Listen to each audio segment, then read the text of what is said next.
It was Texas, it was Tennessee. What's up, everybody? Welcome into the Texas to Tennessee podcast. Tonight we have Mr. Sam Morrow. Man, I appreciate you taking the time to hop on the program with us, man. Oh man, it's good to be here, man. I've heard about what y'all are doing for a while and seen y'all on the Uh oh. social media quite a bit, Uh oh. and so it's good to be here. Thanks for asking me, man. Yeah, we were supposed to have you, and then right after have Rob Linus on at one point in time, and then Rob was coming through Memphis, so we snagged. You don't want that guy on here, man. Yep. So we snagged him up in Memphis and got him on while he Oh, is found that his when you got the doggy. dog? Oh Yep. yeah, that's what I was gonna say. That's probably when you got that dog. Yep. Her name is Memphis. So Yeah, yeah. man. Yeah, he's still got that thing. He just played in Saudi Arabia I saw some last weekend, man. clips of him over there, but I didn't get to see why he was there. I think he was just like playing for the troops, doing like Okay. a troops thing, kind of. But yeah, it looked really cool. I haven't talked to him about it, but you know, it Yeah. looked cool. Man, that's an opportunity that it's not going to come around No, that I often. That mean, seems like a great pairing with those guys too. yeah, They're cool to be around. yeah, for sure, man. Yeah, I'm sure they had a blast. Like I said, I haven't talked to them, but I'm sure they Yeah. had a blast over there. I can't think of any other reason I would go there besides to play music. So that's pretty cool. Yeah. No, that's I'd be I'd be curious to hear the backstory on that, Yeah. why that happened. But all right, so screw that Rob guy. What tell Yeah. me tell me who the hell is Sam Morrow for people that don't know who you are? Well, I'm from actually this podcast is appropriately named because Okay. I'm from Texas and I now live in Tennessee.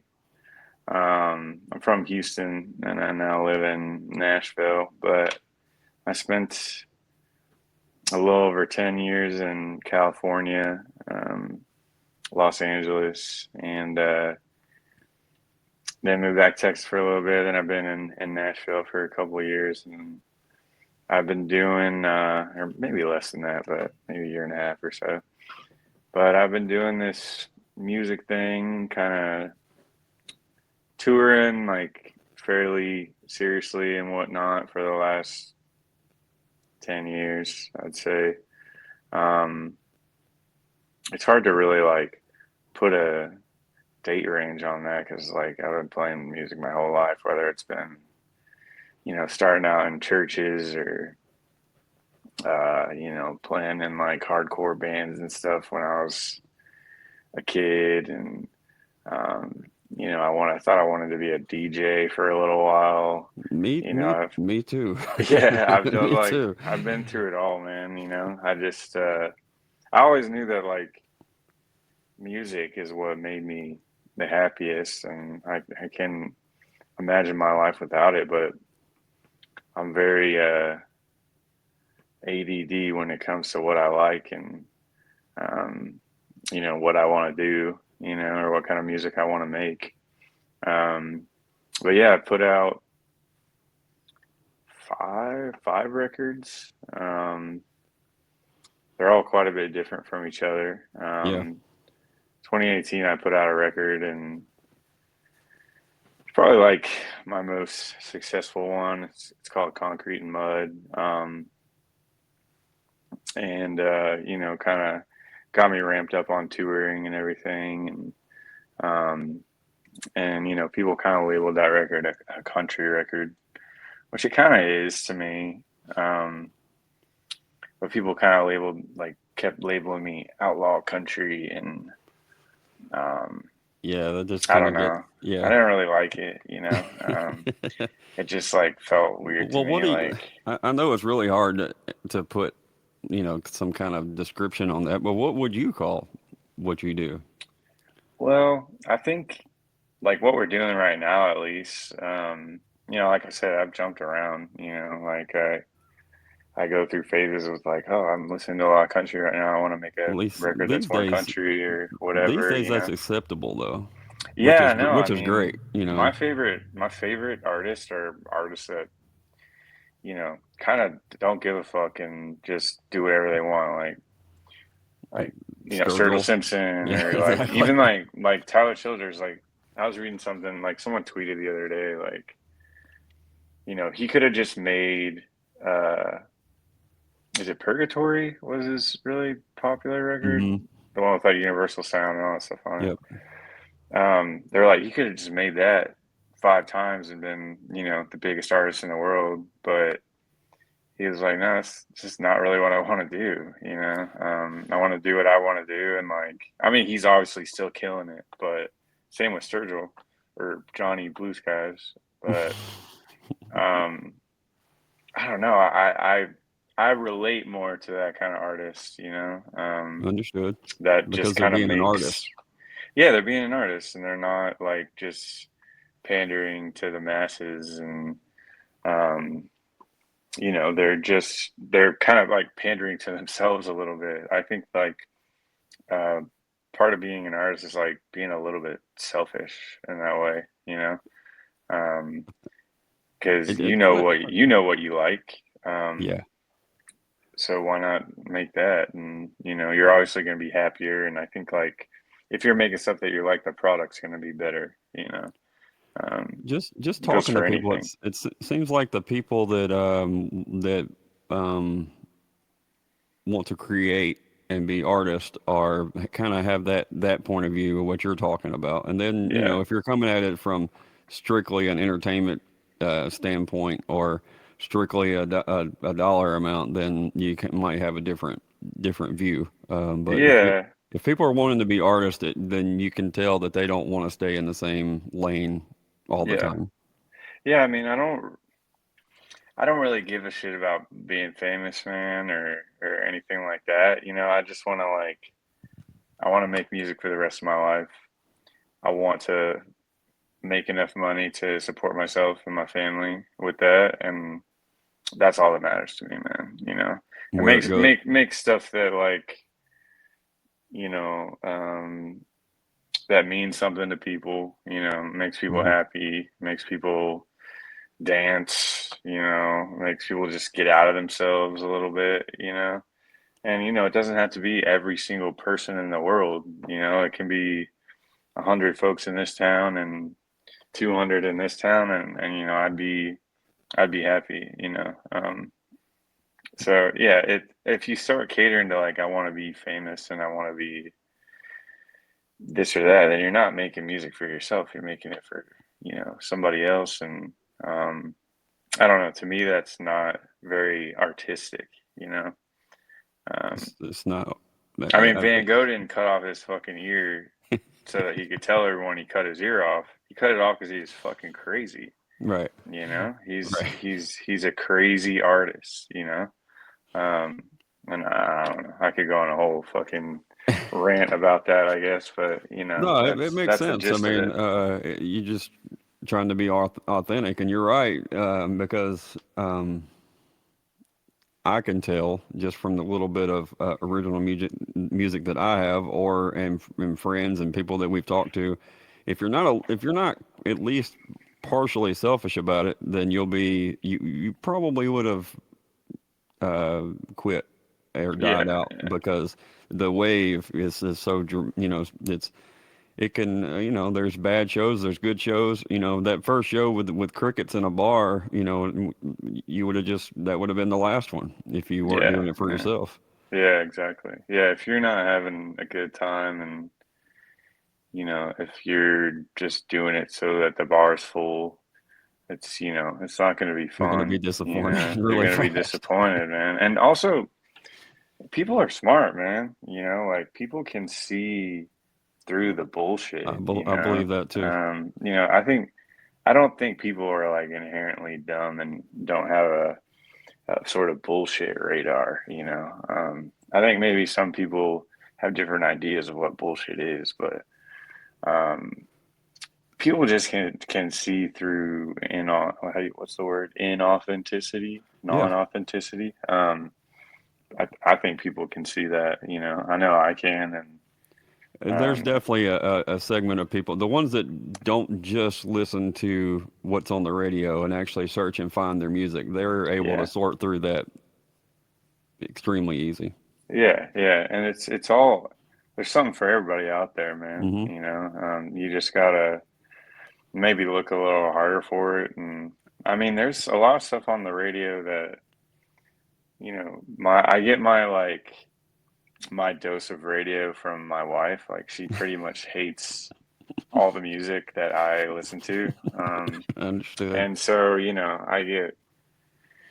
I get what's going on in that sector of the world from her, and there's stuff on there that's There's great, man. understood. There's stuff on there that's good, and then there's stuff that is not, But it's the same with you know part of the issue with like the music being so accessible now is that there's a lot of fucking bad music out there. I'm not saying it's an issue, you know. I'm not even really saying it's an issue, but you just got to kind of dig a little deeper for it, Even like a TikTok, I've kind of like I've kind of somehow my algorithm is caught up to like the really bad country music, like that is it almost feels like it's like AI. Like if Hmm. AI, if fucking Chat GPT wrote this country song, this is what it would sound like. Somehow that's part of my algorithm now, and I love it. I think it's hilarious. But That's why um, it keeps. It's like this guy loves these songs. yeah, exactly. I mean, maybe You're that's like why. And then shit. they get stuck in my head. I don't even know where I'm going with that, man. But um, No, that's yeah, I think part of what I mean as far as the people that listen to the radio, they're used to someone picking their music for them, if that makes yeah, sense. And yeah, then when you start finding your own way through music, then that's when that to me that's when that filter starts popping up of because there's so much to choose from once you get off yeah, once a program director's not picking your music for you, there's so much to choose from, then I think that's to me that's when that filter starts kicking in, yeah. No, if that makes absolutely. sense. Yeah. No, I agree 100%. And I'm someone that yeah, Spotify sucks for artists. They don't pay you shit or whatever, but Right. I live on Spotify for music, man. Like Hmm.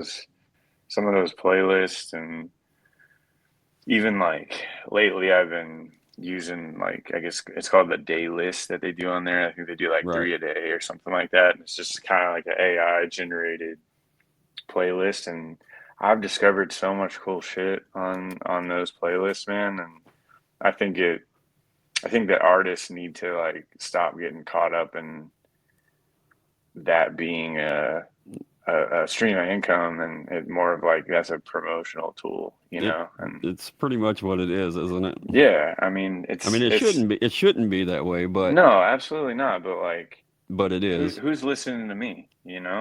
Like I'm just a fucking lowly musician dude. Like no one's gonna listen to me to change things. Like if I pull my tunes off Spotify, no one's gonna bat an eye. So I just look at it as you got to It change is. with the times, man. It is a promotion. It is a Yeah, it's promotion a tool. That's what it yeah is for sure. yeah it is, and it sucks like that. Artists can't make money on records anymore, but just adapt. I'm a guy that makes music, and I'm a t-shirt salesman. That's Right. that's really that's really what it comes down to, man.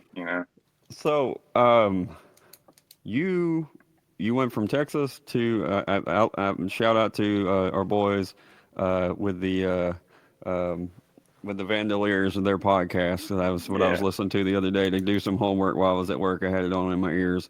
And like I said, I was telling you off air, I was listening to it and I thought the voices sounded familiar. I wasn't paying really close attention to what I had clicked on. And I just picked like one of the most recent ones that you had been on. So I clicked it and then I was listening. And I was like, man, these guys sound familiar. I don't, but then the shit your pants question come up and I was like, oh, that's definitely the Vandaliers. yeah. But so you moved you went from Texas to New York to LA, but Yeah. you weren't doing that for music, right? No, not really. You I just mean, I kind of was, just life, right? yeah, a lot of my like teenage years were just drug infused, I guess, to put it some kind of way. Right. And you know, I ended up bonking my head enough to get sober when I was like 20 years old, and part of the reason I went to California was to go to rehab, and I ended up just staying out there, and you know, I knew I didn't really want to go back to Houston, and I knew I didn't want to go back to New York City. I did not like it there, but um, so it's just I don't know, beautiful sunny California, Los Understood. Angeles. It just sounded good, man, and it was good for about half the time I was there, and then I was like, get me the hell out of here, and you know, I was in a relationship that kind of kept me there, and then as soon as that ended, I got the hell out of there, you know. So Um, as far as your music goes, though, your music doesn't. If I were just to put on your song and ask somebody, where do you think this guy's from? They're probably going to say somewhere in the South, yeah, Alabama, Georgia, something, right? Because there's a lot of funky stuff going on within the music also. So I mean, it doesn't. I wouldn't have said Texas either. Um, so how did you kind of? I mean, I know your sound has changed some, but it's still. I wouldn't have thought L.A. on those yeah, on those early recordings. How did all yeah. that happen like that?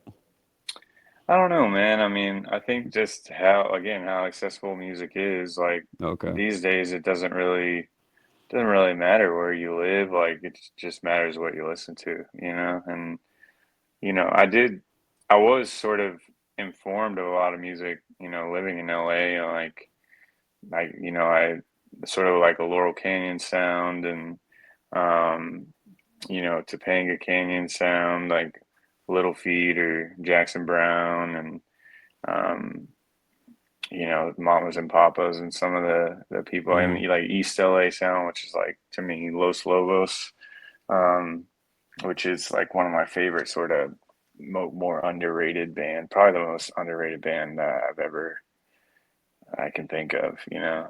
Gotcha.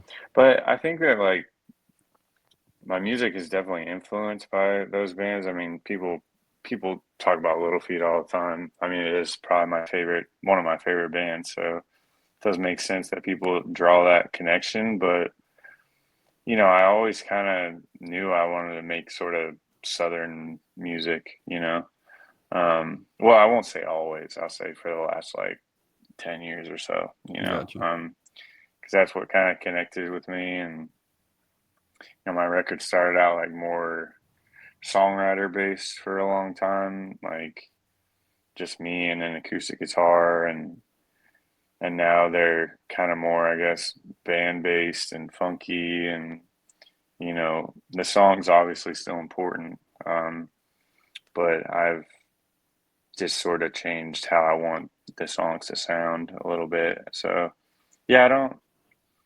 I definitely, to answer the question, I think was definitely influenced by that, by Southern California and like some of the sounds coming out of there. But I mean, there's a big scene for country and American music out there, you know, Gotcha. Southern music. So I sort of found my scene, and then once I started touring, it didn't really, you know, I just Right. would tour with other artists that, Were you you always know, kind were of wanting to Southern do or the whatever. original stuff from the beginning, or were you in the cover world and then went to the No, originals? I never really did like covers Because and stuff. I mean, you were in it for the art from the yeah, beginning. I mean, we do covers in the set, and you know, I've done some like cover gigs and stuff, and they can be fun, but it's not something that, you know, really interests me, you know. Right.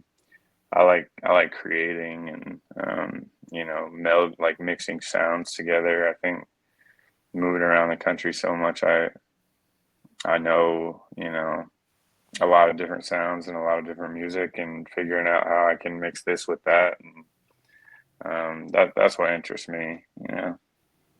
I gotcha. Man, we're I just want to. I guess we'll go ahead and dive into your latest record that you put out. Can you kind of tell me a little bit about that and then where it was recorded and all that kind of stuff? Yeah, so this was recorded all in Los Angeles. Okay. It's called On the Ride Here, and like I don't know, it kind of to me like sort of ends like a chapter for my records. They kind of all had this feel of like a journey, I guess. I have like there's no map, concrete and mud, getting by on getting down, and then on the ride here. And they all kind of have like similar themes of, you know, journey, trudging through life, whatever it may be.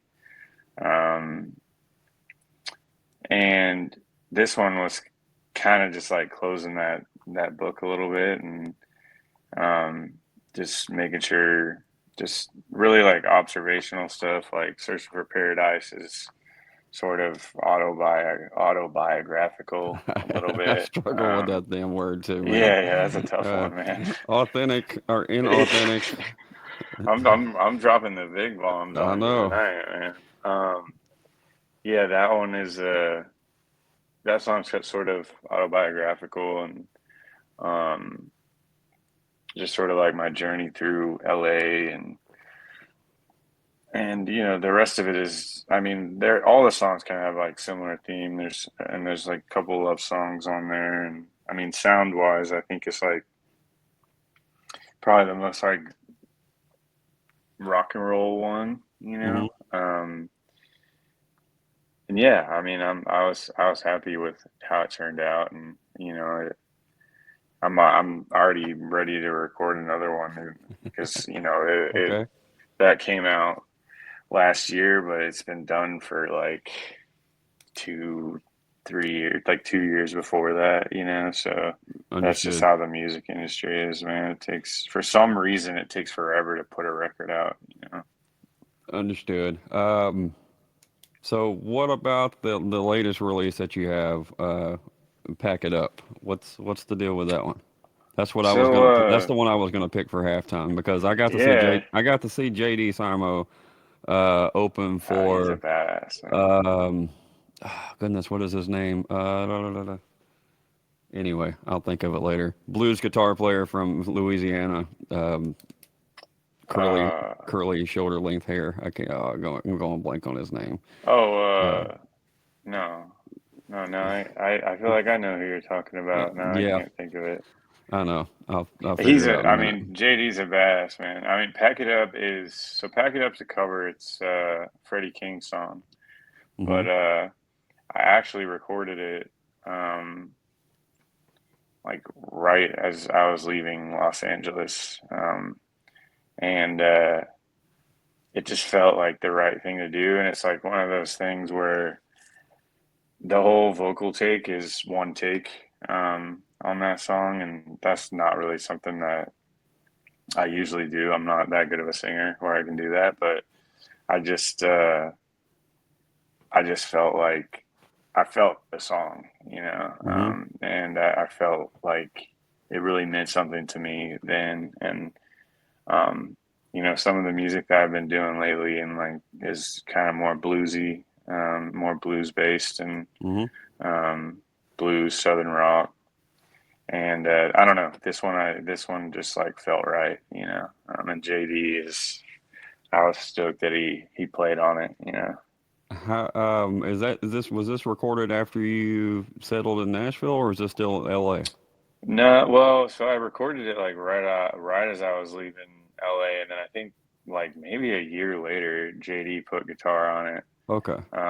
and then we finally put it out. Again, it takes forever to put out music, um, but yeah, just sort of JD and Luther Dickinson were just did a record, and they were putting out a record through 40 Below, who I did like I put out like 3 records through 40 Below, and so that's how I got hooked up with JD. And um, yeah, I mean he killed it, man. He's Yeah, like one of my favorite guitar players. North Mississippi All Stars are they might as well be local. They might as well be Memphis bands I mean, too. yeah, They yeah. yeah, they're we've got to do a couple shows with them too, man, and they're just awesome. I mean, Luther is another one of my top guitar players. You know, he's got like just such cool ideas, and Mm-hmm.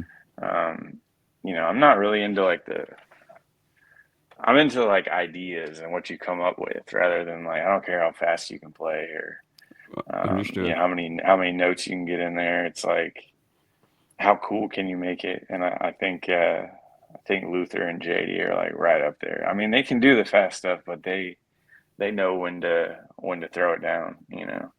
I think I've heard Ringo just describe that as being tasty. I think that's what Yeah, tasty. Yeah, I mean, I think I that's like when like people are not like one of my favorite things. How I really know if I like something is I just laugh at it. You know, like if I'm in the studio and I hear a really cool take or whatever, someone lays down a crazy guitar part and I'm laughing, I know that's the one, you know, like, ha, right. that's crazy, you know, that's, how did you even come up with that, you know?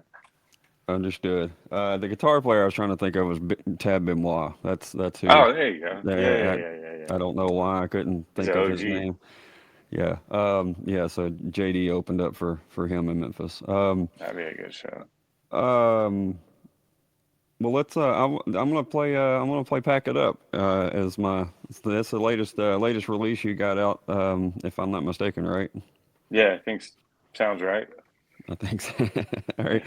Um, so yeah, I'll check it out. Like you said, this is Sam Morrow and Simo playing all the lead guitar parts on it. So um, here we go. I think here we go. Come on, man.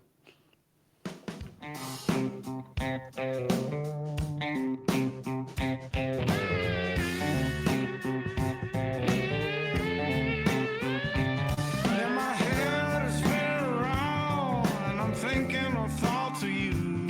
Oh, baby, I've been thinking about you. Well, I get so mixed up now, baby, and I don't know what to do. Oh, baby, I don't know what to do. I'm gonna pack it up. I'm gonna give it up, baby. I'm gonna push you out of my mind. I'm gonna pack it up.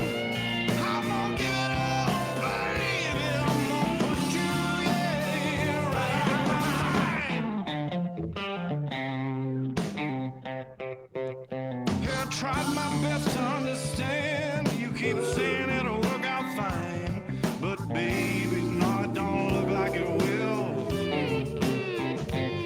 Every time I try to talk to you, baby, you tell me you ain't got time. But baby, I don't know what's wrong with you. But let me tell you, I'm gonna pack it up. I'm gonna get it up, baby. I'm gonna put you right out of my mind.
the way he's following the bass right Oh there, yeah. it's pretty damn. That's cool.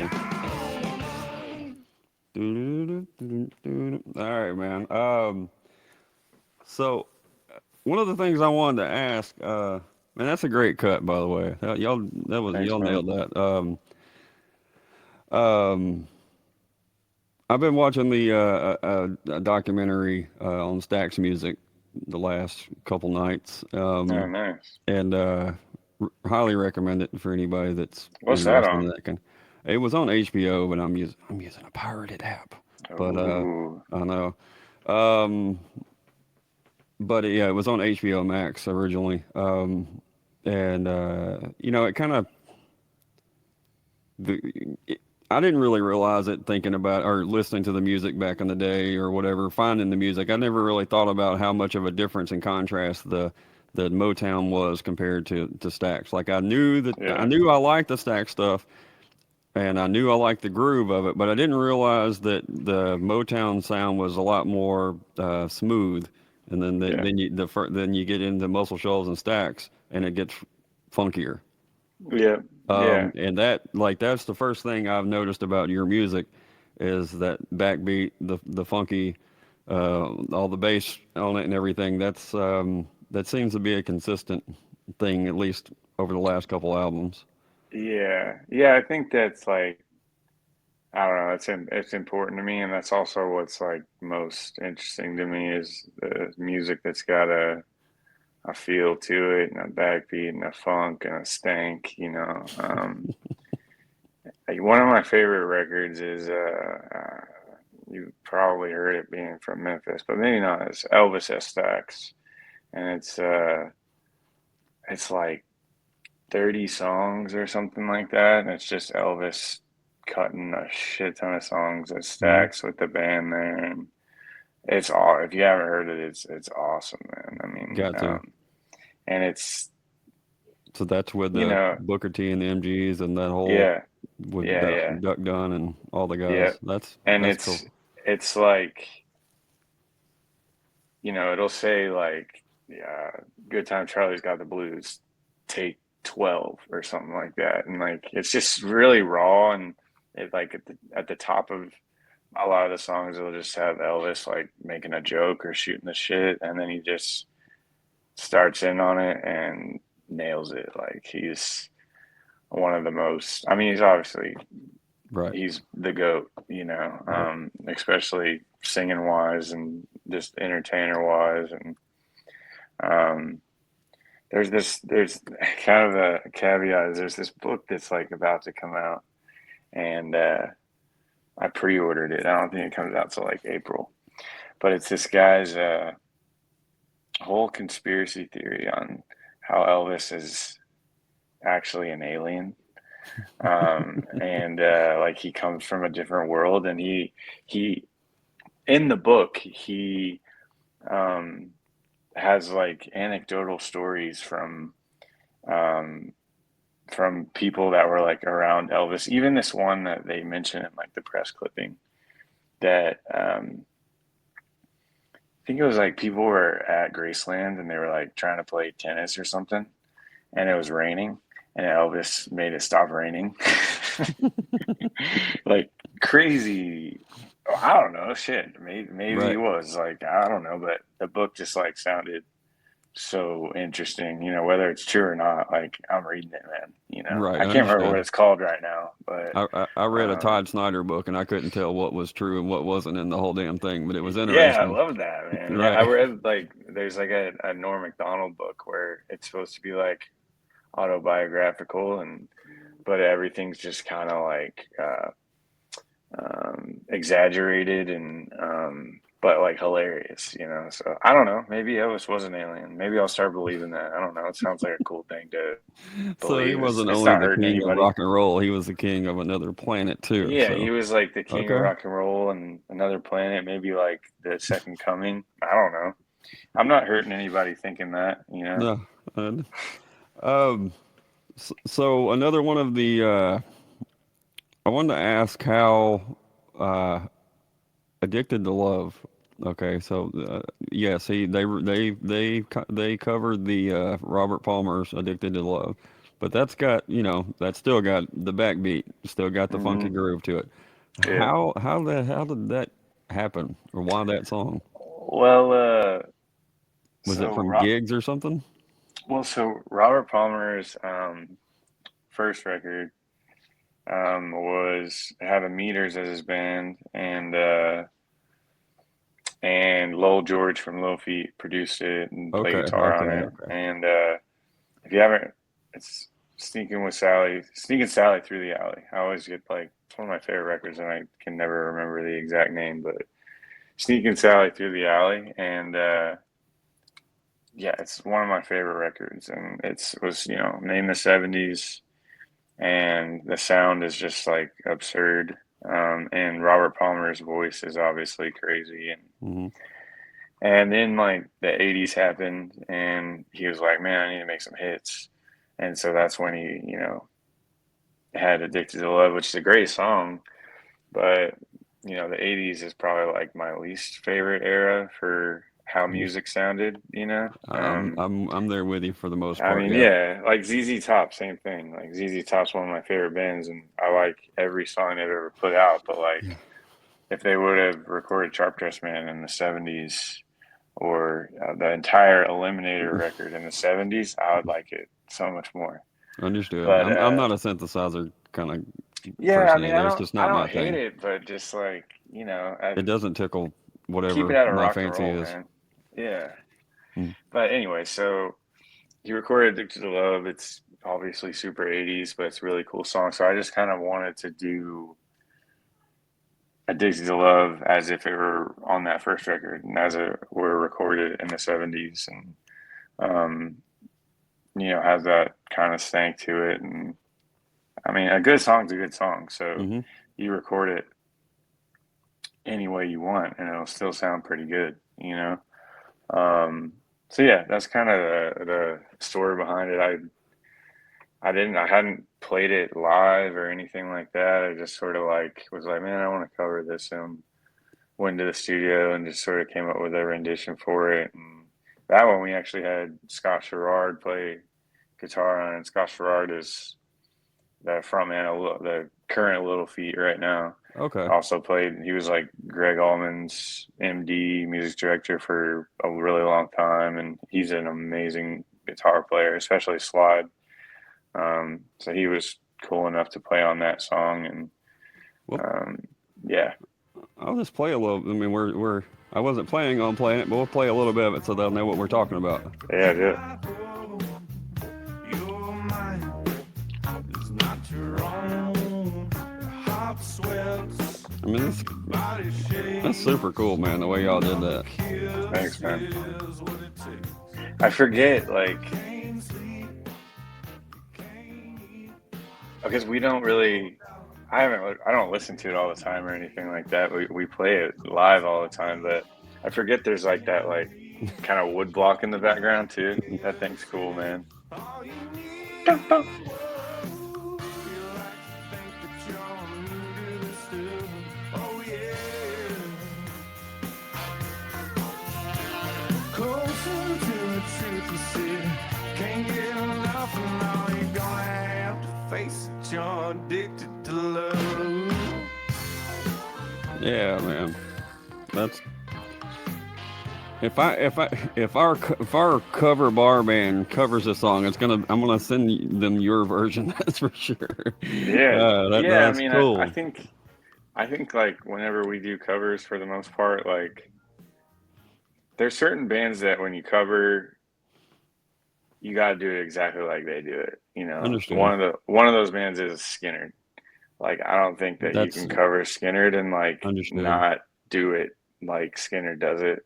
Except for maybe "Call Me the Breeze." That's not their song, anyways. But Understood. If those um, licks and that those things aren't there, then it's just not the yeah, it's just yeah. kind of boring, man. Not so like I'm obviously not bashing Skinner or anything at all. It's one of my favorite bands, but and those songs are so hard to play too. When if you want to nail it, but I think what's interesting to me is when like an artist takes a song that's not theirs and makes it their own. And that's what I kind of try to do with covers, you know. Like they did with Call Me the Breeze. Exactly. Yeah, like they did with Call Me the Breeze, and like you know, Sturgill did with that like Nirvana song. I actually Um, just listened to that today. That was that. Yeah, I kind of got the vinyl out and listened to that today while I was doing some stuff, and just that album took a long time to grow on me. Like I didn't get it. I yeah. was one of the ones that was like, Is I like that's I like Sailor's the Guide? old Sturgill, you know. And then then like it eventually it all made sense, and I got it. What'd you? Is that on Sailor's Guide? Is that what that Mm-hmm. one's on? Yep. Yeah, that one I loved that one, man. When A they were lot of that's people when they did. A played lot on of people. SNL, and that SNL Oh yeah, performance was so good, the man. Call of Arms. Yeah, Yeah, they did, so yeah. good, man. I actually just got tickets where I can go see him in Memphis coming up in Oh April. Today, man, today got tickets. So I've is never he seen coming him. back to Nashville? I need to. I'm not Maybe I'll sure. drive to Memphis, man. I had tickets to see him and Tyler Childers in 2020 when they were doing that whole tour, and Gotcha. then obviously it all got everything went to shit, and you know I never got to see that, but that would have been a cool show to see, man. I did get to see Sturgill, so before that tour, he did like three shows, like kind of warm up shows, and it was all kind of like charity and kind of exclusive, invite only kind of stuff. And this guy at this radio station I knew in LA, KCSN, which is like the best station in LA. He hit me up and was like, "Hey, you want to go see Sturgill at the Troubadour?" And I was like, "Sturgill's playing the Troubadour? Like, what Right. are you talking about, dude? Like, it's like a 500 cap." And you know, he's literally about to go on an arena tour, and he's like, yeah, no, he's playing the Troubadour, and I got a ticket for you. So I was like, man, I'm going. And it was actually their first show after like they hadn't played in like 2 years or something like Hmm. that, and it was their first show, and it was just like it was almost like watching them rehearse, but in a good way. Right. Um, and it was awesome, man. And like John Prine was there. Like Joe Rogan was there. It was like all these. I was like, where the fuck am I, man? It was awesome, but I didn't get to see that tour, but I got to see that show, which was still pretty cool, you know.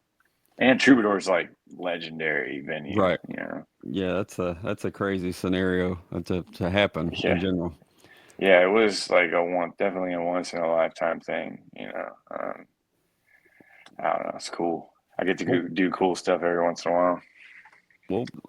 speaking of cool stuff, man, you got some like just at least from what I can tell from afar, like you and Rob Linus, and then we talked about Taylor Honeycutt, and you got you're going to be opening up for Blackberry Smoke, right? Is it that? Didn't I see Yeah, that we sometime? did some Blackberry Days last year, and then we just did a cruise with like just got back on Monday with Blackberry and Styx and Alice Cooper and you know I can't remember. There's so many good bands on that boat, but those are like the top three at the.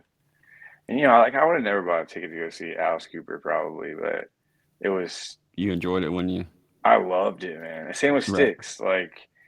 Like I was like, man, I would probably never go to a Styx show, not because I don't like Styx or anything, but I don't even go to a lot of shows, you know, because I play so many. Like right, I don't understood. want to spend my time off at shows a lot of times. But yeah, I mean, it was just it was awesome. Styx was awesome. Alice Cooper, like he did like the straight jacket thing, and he guillotined his head at one point. He was up there like choking women and whipping people, and it was crazy, man. He's 77 years old and just fucking killing it up there, man. You know, it What was awesome.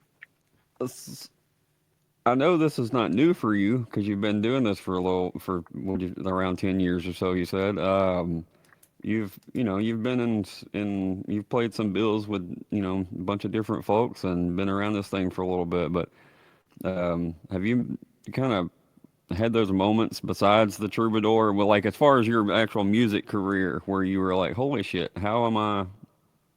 in this person, or that's this person, you know.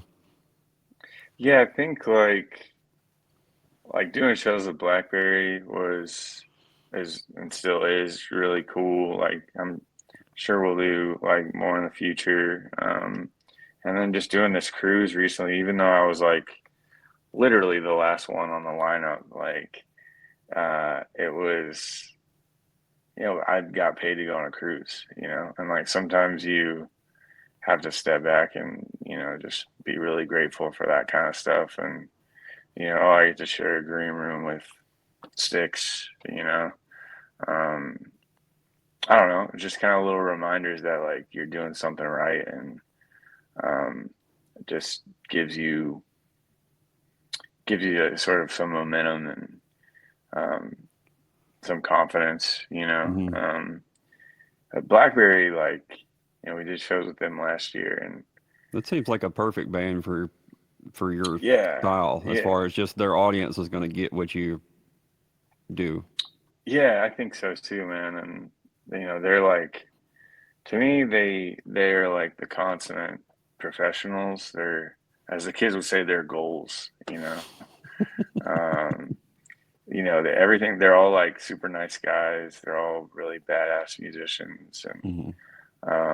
and their whole operation is just like everything's organized. Everything is where it should be. Everyone's doing their job, and the show is always every show I've seen from them is Hmm. so badass. And um, yeah, I mean their goals, as I guess you could say, and after playing shows with them, I'd never seen them live before, but I was always a fan. And after playing shows with them, man, I couldn't stop listening to them. It like kind of gave me a sort of shot in the ass for their songs and how good they are. Yeah. I mean, they are just so good at music, man.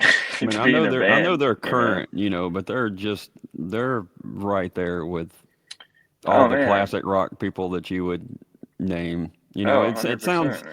Yeah, it doesn't sound right to say that they're Skinnered, but it's it's right there. I mean, I they're agree, man. Yeah, they do it right. And like one of their shows, they played on the deck on the cruise, and Alice Cooper's whole band was watching the whole time, and uh, just like jamming, taking videos. And so that shows you like, they know what's up. they know what's up, Yeah. and they're doing the right thing. And and I don't know, they probably met Charlie before or whatever, but even so, like, that's they're doing the deal, man. They're getting like respect from, these guys and that are playing in Alice Cooper's band or whatever. So when you get that respect from, and eyes from the greats, um it's cool to see. It's Yeah. it's it's cool to see. Well, one more thing I want to ask before we get to some rapid fire questions. You we talked to a lot of people that from Texas, and some that aren't, but they get accepted into that Texas scene. You've been pretty well accepted into whatever scene you want to call this stuff, whether it's Americana or whatever you want to call it, with the Honeycutt and all those different, Ben Chapman and all these different folks like that.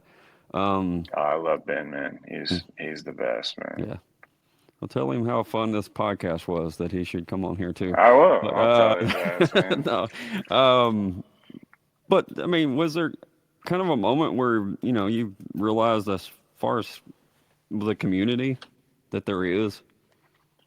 I don't want to say just Yeah. Texas, but it's different in Well, your I case. think But I think like moving to Nashville really made me like appreciate the community a lot more. In hmm, Nashville, it's not to say that I didn't have a community in LA, but the community is just a little different, in understood. Nashville. And it's more just like, hey, let's get together and write a song just to write a song, not like let's write a song for this or for this project or whatever. It's just more like, and everyone's just that I've encountered just very supportive of each other, and I think it's important. And I was talking to so me and Taylor and Rob and actually Vandaliers too. We all have the same manager. That's You right. probably That's know him. right. His name's Nate. Nate, yeah. And I was talking to him on the cruise, and he was like, you know what I don't see enough of, that like Reckless Kelly and some of those Texas artists, and sort of the OG Red Dirt guys, I guess you could say, and then going back to even like Skinner and stuff like that, is there's not enough people doing like each other's songs, like why can't I cut a Taylor song, or why can't there's a band in LA, my friend's band called Leroy from the North, who you should check out if you haven't heard them, but Okay. they just played the Rhyming with Whitey, um, and I want to cut one of their songs. So I forget where I was going with this, but I think that Uh, there's like there's a cool community, and we need to do our best to foster it and support each other, and um, not be jealous that someone's getting this gig and you didn't get that gig or whatever, man. Like I understand what you mean. I mean, all I would love just personally. I would love to hear you do a Brent Cobb song.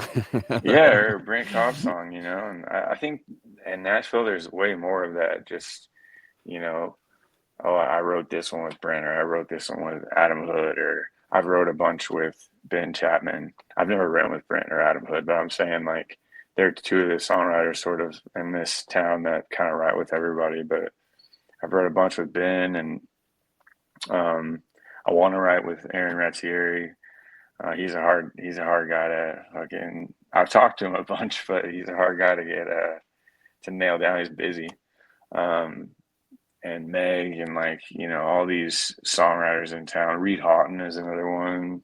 J.B. Strauss, but I get like a feeling that is just very supportive and fostering for a community here. Um, Even not just in Nashville proper, but just like the Southeast, I think there's a lot of Understood. that for this kind of music, and Texas too. Ellis Bullard is a good friend from Texas. Has he been on this podcast? He was supposed to be on, but he happened to be at Mile Zero, which we thought would be cool to have somebody Oh yeah, live from Mile Zero, but it didn't work out. yeah. So You don't want him it on was a here lot. anyways, Yeah, man. it was a lot going on. So No, he's he's hilarious, man. gonna be rescheduled at some point. But yes, He's like a guy from Texas that I love, and um, yeah, I'm excited for like where this community is right now. It's and a lot of us are young too. Ben's like, I think Ben just turned 21. No, I'm just kidding. I think he's like maybe 20. He's young, whatever. right. I'm only Gotcha. 34. Taylor's young. Hmm. Rob's old. Um, you know, yeah, He's it's just seasoned. exciting, man. He's seasoned. No, I think me and Rob are like around the same age, I actually. think Maybe you he's a actually little are. older, I believe but you. I'll call him old. Who cares? That's fine. All right, man. Well, we'll get to some rapid fire questions before you get in trouble with Rob. Um, yeah, actually, I did see the pictures of Rob overseas and the puppy dog too. So it was funny. I saw him wearing like a fucking bomb I don't know. vest or Yeah, I something don't know like what that that. was yet. I don't, and it looked like he was doing pull-ups with it on. I don't know why, but Sounds about right. whatever works. All right, so some rapid fire questions, then we'll get you out of here. I appreciate you taking the time too, man. I Oh, know, my, thanks for having me, man. yeah, It's y'all, fun. you got a little one not feeling well, so appreciate that. No The problem. time, know how that is. All right, so first concert you ever went to, and the first one that you paid and you chose to go to, or First were they the concert same? I ever went to, I think, was ZZ Top at the Houston Livestock Show and Rodeo. Okay. Um, First one that I paid for, man. It's probably like a hardcore show, like I don't know, maybe like Chiodos or like Our Last Night or something. No one's gonna know what the hell I'm talking about right That's now. okay. But That's the point of the questions, man. Uh, all right. So bucket list venues. I know you've been doing a lot of you've been touring for a while, but what's some that's the on well, your bucket list? I've still never played the Ryman. I haven't played Red Rocks, and I've never played the Caverns too in Tennessee. I'd really like to play. So We haven't those are had that one definitely, yet. We haven't had anybody mention that one yet, but that's a hell of a yeah, place. that one seems awesome, man. And I know like Ben just played there, and I think Little Feat's about to play there, maybe this weekend actually. But yeah, it looks so cool, man. And then obviously Red Rocks and the Ryman are probably on everyone's list. Understood. Um, if your music could be on, I don't know if you're a big movie person or TV person, but if your music could be on a soundtrack or TV show, what would it be? S- Sopranos, 100%. Okay, all right, all I right. know that show's been off air for forever, but if That's they could okay. just go back and like put one of my songs in there. There's a Los Lobos song called "The Viking," and it's in one of the strip club scenes where they're at the Bada Bing, and I'd like to make a strip club song one day like that. fair, fair enough. Well, redo cherry pie and it might happen. Uh, so, well, I was going to ask dream co-writes or collabs, but you mentioned some of those co-writes. What about a dream collaboration on a song or whatever? Oh, dream collab. I Alive think or unalive, either one. unalive. I think would definitely be Lil George. Alive. It'd be cool to do. It'd be cool to do something with Billy Gibbons or so I mean, many. he'd be the Sturgill would coolest be too. cool. Yeah, but I mean, and I know he does a lot of collabs. So Billy, if you're listening, drop a line, dog. That's right. All right. He does go travel from Texas to Tennessee a lot. I know he does. Yeah, he Um, does. all right, man. For one, I have to point out with Little Feat and Lowell, man. Like the folks that know him and are into him are in big. Um, Yeah, I'm like kind of on the I know some. yeah, I'm like my favorite song would be "Willing" yeah, because yeah, yeah. because um, but That's sort of their hit. Yeah, right. yeah, Um, but that's a I don't know. That's something that I think a lot of people don't realize how popular those guys are in that niche. yeah. To me, they're kind of like musicians. You know what I Understood. mean? Kind of like the Blackberry They're Smoke thing. Yeah, exactly. They're yeah. A lot of the musicians I know like look up to them a lot, and not to say that like they're elitist or anything like that, but some people just don't even know who they are besides Willin. No, And they're not household names really. no, no, and I mean, there's a lot of reasons for that, but you kind of have to like dive deep and get a little weird if you want to listen to Lil Feat, and Understood. there's a lot going on, and yeah, I mean, if I think probably my favorite live record of all time is Waiting for Columbus, and that's the Lil Feat record, and that would be a good intro to Lil Feat for anybody for me. So, Desert Island album, would it be a Little Feat album or is that going to be a different answer? Oh man, that's hard. Maybe. So I'd say maybe Waiting for Columbus, or maybe Trace Hombres, Okay. um, and like a more modern one. I would say maybe Metamodern would be kind of up there too, for Def- for modern records. yep. All right. Last one. You said you found a lot of people off of Spotify. So Mm. this is our co-host that's not here tonight because he had Wi-Fi issues. And this is this question. So if you, even though it was a couple months ago, what was your top person on Spotify Wrapped, or your Oh top man, now couple, I can't remember now. or who do you think it would be? I mean, I think probably like ZZ Top is up there, and I got um kids in my life now, so they have totally ruined my Spotify. And like we were talking about day list earlier, and I got like a day list. I knew it was over when I got a day list of like Frozen songs and shit like that. Yep. But yeah, it was probably like ZZ Top. Little Feat was definitely up there. Man, I wish I could remember now, man. I don't even. That wasn't even that long ago. Yeah, but it's getting a few few months away, so I Yeah, understand. All right. Brent Kava is definitely up there too. Speaking of cool, he's one of the coolest too. Yeah, he is, man. Um, all right. So the last question started off as a joke, and now it is a requirement that we ask this. I even had to ask Brent Cobb this. So, Sam, what is your favorite Little Debbie snack? Little Debbie. I didn't ask about shit in your pants. Is Only Little Twinkie is Debbie's. Twinkie a Little Debbie? No, that's Hostess, No. but no. What's a Little Debbie snack? Like, name some, I'll tell you. Fudge round, zebra cakes, No, you can't Christmas. like fudge rounds anymore because of that one guy. I pay for my own. Damn it. I buy my own fudge rounds. Christmas tree cakes, Nutty Buddies.